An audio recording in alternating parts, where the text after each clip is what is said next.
রাত্রির বয়সে একটা ছেলে, একটা বীর মুক্তিযোদ্ধা দেশে, তার কলা টানাটানি করছে, হেনস্থা করছে, জোর করে টেবিল থেকে উঠাচ্ছে, জোর করে টেবিলে বসাচ্ছে। শেখ হাসিনা কতই না সমালোচনা আর আলোচনা ছিল, অথচ যাদের হাত ধরে দেশের মানচিত্র সংঘটিত, আজ তাদেরকেই করা হচ্ছে লাঞ্ছিত। ঢাকা রিপোর্টার্স ইউনিটির অনুষ্ঠানস্থল থেকে পুলিশ হেফাজতে নেওয়া সাবেক মন্ত্রী, তার ভাই লতিফ সিদ্দিকী সহ সবার সসম্মানে মুক্তি চেয়েছেন।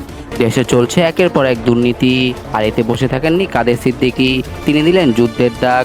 সম্পূর্ণ বিস্তারিত জানতে আমাদের সাথেই থাকুন। লতিফ সিদ্দিকী আমার পিতার সমান, আমার গায়ে হাত দিলে সে হাত থাকবে, ঠিক আছে, কিন্তু লতিফ সিদ্দিকীর গায়ে হাত দিলে সে হাত টিকবে না। জানা গেছে আওয়ামী লীগের ট্যাগ লাগিয়ে সন্ত্রাসীরা সাধারণ মানুষকে হেনস্থা করেছেন, আর এতেই ক্ষিপ্ত হয়েছেন কাদের সিদ্দিকী।